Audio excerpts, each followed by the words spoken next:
Race City Speedway in Calgary. This was race 1 in the Players Limited Formula Atlantic Series. Mark Dismore of California, a dominant force in Atlantic racing, overcame the rain and a pit stop to pick up the checkered flag. Race 2, and we're back in Calgary. Dismore will have his work cut out for him today. Race 2 is on the oval. Today, the Players Limited Formula Atlantic Series from Race City Speedway in Calgary, Alberta. Hello everyone, and welcome to round 2 of the Players Limited Formula Atlantic Series. I'm Jerry Dobson, and joining me is Paul Chater. You know, this is the only race in this 7-race series which will take place on an oval. But at one point today, there was even a question as to whether or not that would happen. It's been raining here all week, and although it is dry today, the course crew has had to work most of the morning to dry off the track.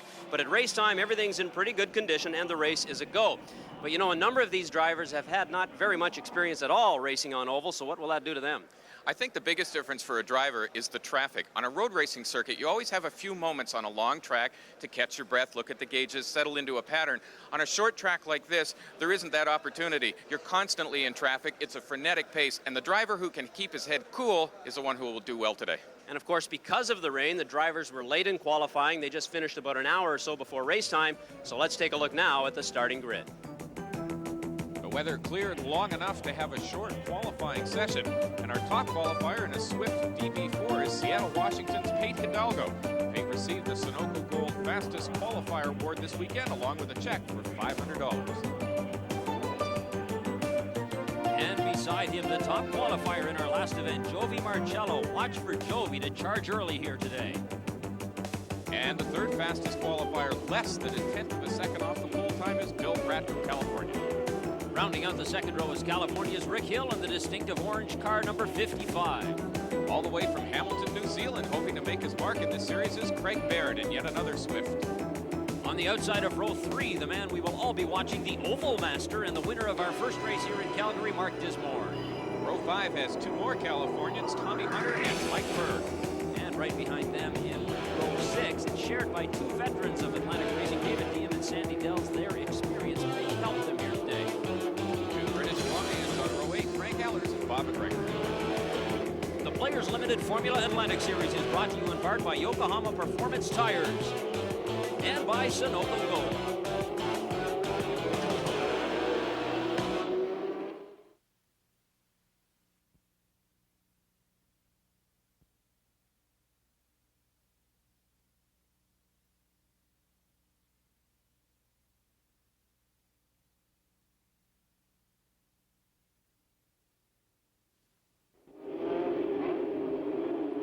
Welcome back. Race 2 of the Players Limited Formula Atlantic Series. The crowd anticipating the start here. The only oval race of the season. We're just about set to go. As you can see, the drivers warming up their tires. We're just about set for the green flag.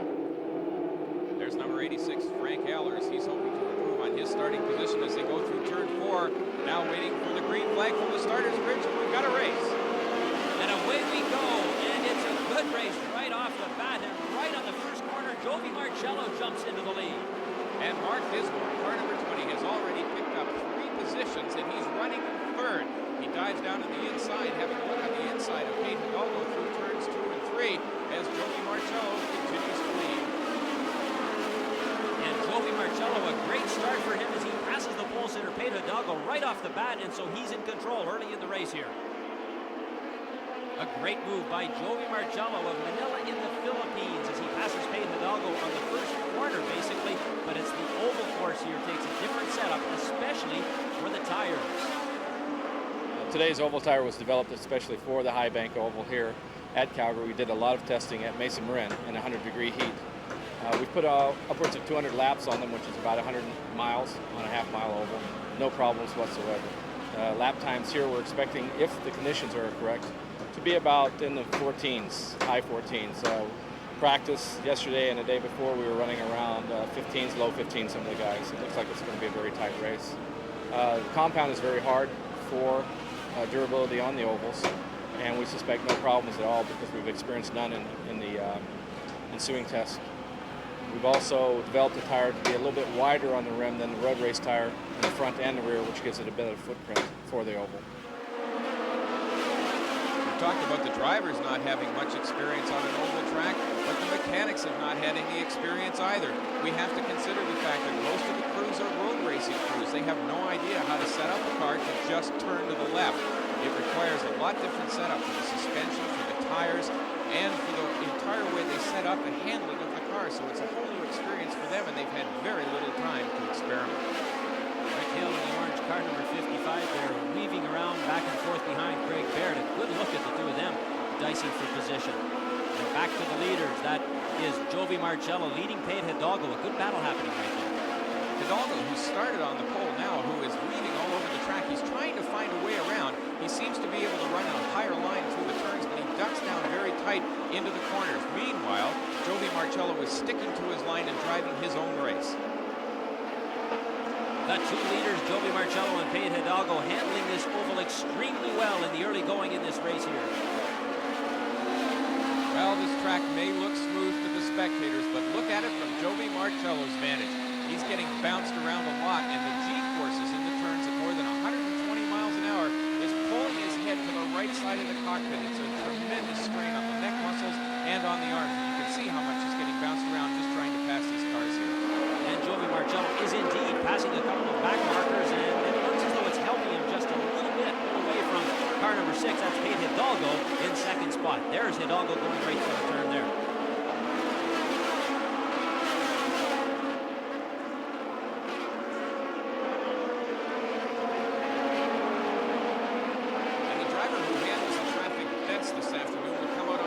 Watch Jovi Marcello now in car number 8. He's getting himself boxed in behind the slower traffic that he's trying to lap. Pate Hidalgo, number 6, dives down on the inside, looking for a way through, but he can't. Marcello cuts him off as they head into the turn. All the while, Mark Dismore, car number 20, is gaining on the front two cars, which says that Dismore has perhaps got an advantage in the traffic. Mark Dismore, perhaps, as you say, an advantage in the traffic, and maybe Hidalgo and Marcello a little bit preoccupied with each other, and Dismore not worried about anything going on around him. He's just trying to catch the two in front. He also has an advantage in that Marcello and Hidalgo are cutting a hole through the traffic for him. The drivers are watching their mirrors. They see the leaders come by, they move out of the way, and the two front drivers get through, and Dismore is able to follow straight through. He's not having to muscle his way through like the other two. Dismore's crew looking on anxiously in the cars. There they are, 1, 2, 3. Jovi Marcello, car number 8 in the lead, followed by Pate Hidalgo, car number 6, and he goes down a little bit low there, almost goes right off the track, and Mark Dismore right in behind. An indication from Hidalgo when he put a wheel in the dirt that he's probably watching his mirrors a little bit too much. He knows Dismore is tucked right under his wing. And Marcello lapping Frank Hours at that point. And there's a look at Rick Hill, and he's chasing Craig Baird. Is he going to get by him here? Rick Hill, number 55, number 11, Craig Baird, who has some experience oval racing. He's from New Zealand, and that's where he got that experience, and it could be very valuable here. This is not a road course, it is an oval, and here's Craig Baird on racing in this oval at RACECITY Speedway. It's pretty tight here. The biggest thing is to carry as much speed through the corners, to carry it down the straightaways, just be as smooth as possible. Set your car up safe, you know, put a little push in the car. You don't want it oversteering or anything. You just want your car as comfortable as possible to drive around here. You know, 150 laps is a long way. I'm just hoping I can make it. And here we go. There's Rick Hill going high on Craig Baird. Does he get by him? Yes, he is by. And something Craig Baird didn't mention about racing ovals in New Zealand is that they run the opposite direction. The tracks there are clockwise as opposed to counterclockwise. Really left him behind there. Look at the lead that he's opened up on him. And now we go back to the leaders. That's Marcello with Hidalgo right in behind, and Mark Dismore in third. Dismore sitting back and watching the front two runners very carefully. We can see how Hidalgo is trying both down low and high to get by Jovi Marcello, but he can't find the room. Now look at Dismore. He cuts down low to go by Pate Hidalgo, and he's picked up second place. So a great move by Mark Dismore there to pass Hidalgo and move into second right in behind Jovi Marcello. Meanwhile, back just a little farther in sixth position is Mike Berg, trying to lap car number 5, Tom Phillips. You know, this is quite a story for Mike Berg. It's really a team effort between him and his father. His father is upstairs spotting for him. Mike Berg may only be 19 years old, but he's already a racing veteran. Atlantic racing here in Calgary is a long way from where he started. My father and I were down at the Queen Mary watching a boat race, believe it or not, and we saw a go-kart race in the parking lot. We could not get him to leave. We stayed there till dark watching the go-kart races, and I know for a fact the following Tuesday I went out and bought 2 go-karts, and He got rid of his within a week. He said he couldn't do it, so he figured I would have to be the one. it was just somebody just plugged him in. Once he saw it, it's been his whole life ever since. Mike and his dad are a team both on and off the track. They work on the car together as well as working on Mike's career. We're pretty conservative and figure we have quite a bit of time to excel, so we don't want to hurry anything. You know, he tells me, lets me do it at my own pace without much pressure to do something I'm not ready to do. He never forces me to do anything. If I'm not ready, he doesn't yell and push to make it happen. In fact, we have a signal. I give him this going down the straightaway sometimes when I anticipate a problem, and we know what that means. That's, make an intelligent decision rather than a wrong decision. Michael wants to be a professional race car. We're on the first step, I will call, of it, and I'm going to do the very best I can to help him fulfill his goals. Indianapolis there's no place else I'd rather be. I'm not in a hurry to get there. I figure if I'm there by the time we're 30, then we're in good shape, but that's where I'd like to be. And Mike's dad, once again, is upstairs spotting for him, and he looks to be running pretty well right now. He's all by himself at the moment, not in any serious traffic as he heads down the stand. The car is suddenly a violent spin. He's backwards in the middle of the track. He kept it off the wall, but his hand in the air indicates that the motor has stalled. Now, the nature of the spin suggests more that it was a mechanical problem rather than a driver error. It just went around so quickly in the middle of the corner. His father talking to him right now, seeing if he can get it restarted again, but it looks like a serious problem for Mike Berg. So the pace car is back out on the track and the yellow flag is there. We will return to Race City for the restart after this. Mike Berg has stepped out of the car. I don't know why.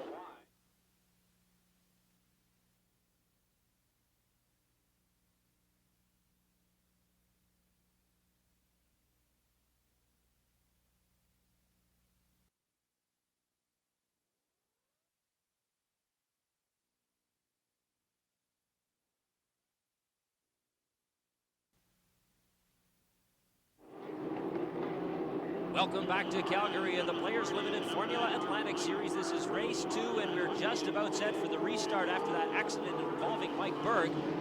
There he is, very dejected, obviously. And so let's have another look at what did happen to Mike Berg. He was coming through the turn. You can see the car was in good shape, and then all of a sudden it snapped around. Obviously a mechanical problem. Let's go down now and hear from Mike Berg about what happened to the car. I was going down the back straightaway, and I was looking at my gauges, and I saw the oil pressure just start to drop.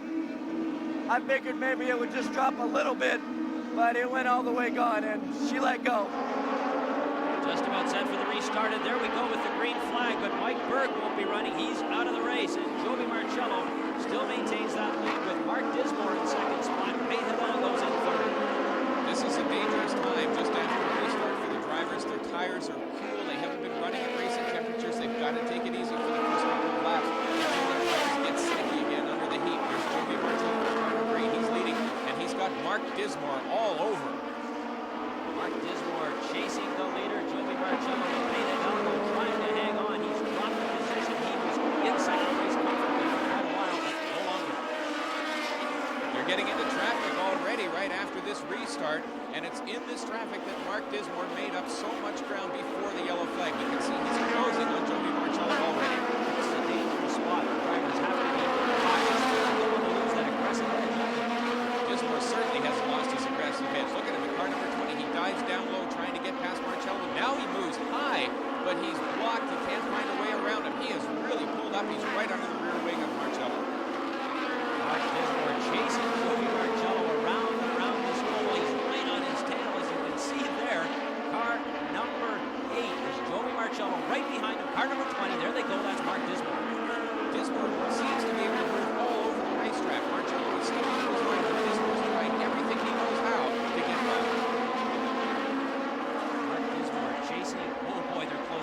Dismore tries to get out on the inside. He can't quite do it. In a case like this, you know, you have to be aggressive, but you also have to trust the other drivers on the course, because one mistake by anybody out there and it's over. It's only frightening from the standpoint I hope they're aware. You know, they look in their mirrors, and when they're coming around the lap, and that, you know, they make way and things like that. You know, I know in practice there was a few instances where guys didn't look in their mirrors and they weren't aware, and I think they were actually surprised when you come up on them.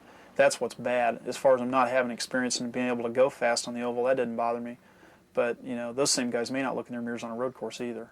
So that's more of a driver problem than it is a road course versus, quote, an oval driver. Mark Dismore talked about checking the mirror. Well, you can believe that Joey Marcello is checking his mirror right now, because Dismore's all over him. Dismore driving beautifully in the traffic. We can see how high he goes into this turn. He tries to go around the outside, then he dives down low to get some extra speed down the straightaway.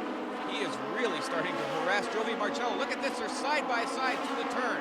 Dismore high, it puts him up close to the wall. He's going to be very careful up there. Dismore using a lot more of the track. He's going high all the time while Marcello stays down, so that's going to make it tough for Dismore, but he stays right with him. You have to wonder about the mental strain on Joey Marcello, the leader in car number 8. He's got to be watching his mirrors, and he has to know that Dismore is running all over this racetrack. It's obvious from this, anyway, that Dismore has a superior car this afternoon. What a race we've got going here between Joey Marcello and Mark Dismore, as Dismore goes high and tries once again to get by. Looks like he might do it. No, not quite. He actually got his nose ahead of Marcello. Look at this, they're still side by side. This is amazing that Dismore can run this high on the racetrack and still stay with Marcello. But he can't quite get by. He has to tuck in behind, but he's very aggressive right now. And when these guys are fighting like this, it leaves a little room, as the pit crew looks on anxiously, it leaves a little room for Payne Hidalgo, because they're obviously slowing down with all that dicing going. And they've got stuck in traffic in it. And Hidalgo has pulled up right with them. 1, 2, 3 racing. There goes Dismore. He's going to try the outside again. Mark Dismore all over Joey Marcello, but does he have it? He's going high again. He keeps going high to try and get by, and he can't quite do it. I wonder if Dismore has looked at his mirrors. He may not be going so high on the racetrack. He knew that Payne Hidalgo was so close behind. Look at that. Hidalgo trying to go down in the gap that Dismore leaves when he tries to go around the outside of Marcello. So very quickly, Payne Hidalgo has once again become a factor in this race. It looked like it was just Dismore and Marcello. Hidalgo is a factor again. There's Hidalgo, car number 6. He's right behind number 20, Mark Dismore, running in second. There's the leader, number 8, Joey Marcello, trying to carve his way through traffic. And Dismore gets held up momentarily. He moves down to the inside. He's going to slow down through this corner. But meanwhile, Marcello is getting himself boxed into traffic. This could be to Dismore's advantage. Dismore once again side by side, and he's got Marcello. Oh, and he's touched him. Marcello right down to the inside of the circuit. He did a beautiful job hanging on to it. Dismore's got the lead. So and Dismore's crew a very happy bunch right now, but what a daring move. Dismore and Marcello touching tires. They're amazing that both drivers kept control of their cars. We're lucky another inch either way in the car, and both cars are going to be launched into the air. And another look at what happened there. It wasn't as though they touched tires. They must have touched tires. They came so close. Yes, indeed, they did. And what a move by Marcello to hang on. Dismore clearly not watching his mirrors. He moves down to get around that slower car and bumps straight into Joey Marcello. If I was Marcello, I'd be more than a little angry. Dismore comes from in front. There's Payne Hidalgo, car number 6. And he is still in third, but he is chasing Joey Marcello, who was slowed down because he touched tires with the leader. Oh, and there's a nasty looking one. That's Rick Hill, car number 55. He'll be out of the race as the yellow flag comes out once again. And the pace car comes out on the track while they clear away the debris left by Rick Hill's car. And now the tables have turned with this yellow flag out. Joey Marcello is now chasing Mark Dismore, but with the yellow flag, that will give Marcello an advantage. Let's check in with his crew chief to find out his strategy from here on in. Well, we're going to try to jump the start and do the best we can. He was following Sandy Dells during the race, and Sandy just covered his visor with oil and he couldn't see. So this yellow gave us a chance. He got up and got it wiped. And we're just about set, and away we go. The green flag once again. And we're off and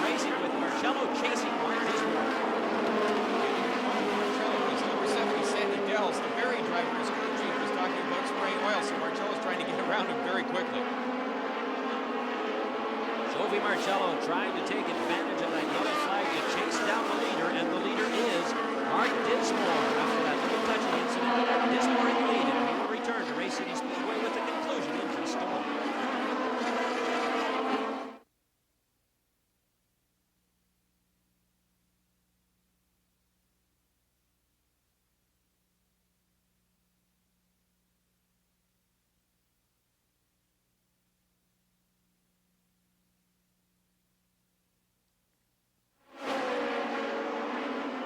Welcome back to the Oval at Race City Speedway in Calgary. Race number 2, the Players Limited Formula Atlantic Series. Mark Dismore, car number 20. He is your leader right there. And he has driven a tremendous race when you consider that he started way back in 6th place, and he has literally clawed and scratched his way up to the position he's in now, which is a healthy lead over number 8, Jovi Marcello. They are running in 2nd place. Right behind Jovi is Payne Hidalgo trying to chase him down, so it's still a pretty good battle for 2nd spot. Car number 11 there, the red and white one, is Craig Baird, who's running in front of 2nd place Jovi Marcello. Interestingly enough, it was Craig Baird that Marcello got stuck behind when Mark Dismore took the lead.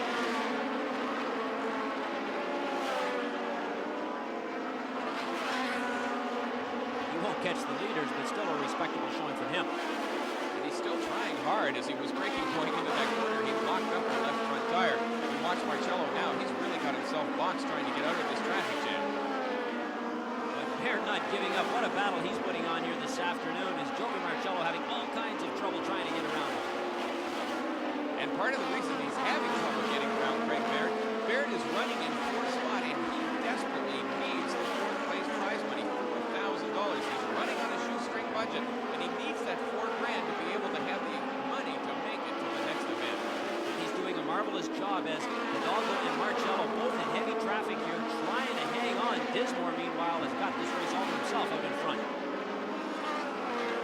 Sandy Dells in the black car, number 70, in front of Payne Hidalgo. Hidalgo running in 3rd spot. Sandy Dells is almost a lap down, running in 5th spot. So he's battling actually against Craig Baird with car number 11. Marcello moving to the inside, and he's around number 11, Craig Baird. Jovi Marcello has got through the traffic, and there goes Sandy Dells. He's going to pick up a position and push Craig Baird back into 5th spot.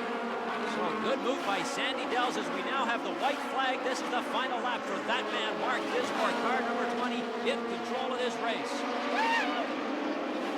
Dismore's crew waiting for the checkered flag as he comes up on number 86, Frank Allers from BC. Allers running farther back in the back. Here comes Dismore, hands raised in the air. His crew jubilant with the checkered flag to number 20, Mark Dismore. Mark Dismore, his 2nd consecutive win here in the Players Limited Formula Atlantic Series. He won race number 1 in Calgary, and he's right back here on the Oval in Calgary for his 2nd straight win. Here comes Jovi Marcello, who's going to be first to congratulate Mark Dismore's team. Marcello finishing in 2nd place.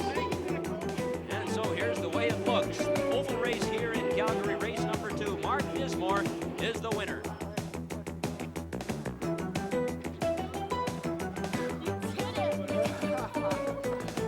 And he is also the winner of our Yokomotion Driver of the Race with his dramatic drive from 6th place to race winner, including a daring pass on lap 82 past Jovi Marcello. Mark Dismore, our Yokomotion Driver of the Race. Oval's experience or not, when you're just going as fast as we're going and for 150 laps, these guys aren't used to that, and you know, you can lapse in concentration for a split second, you got a disaster. So I think everybody just did excellent. Well, and a great job for Jovi Marcello finishing 2nd and celebrating with his dad, and Payne Hidalgo finishes 3rd.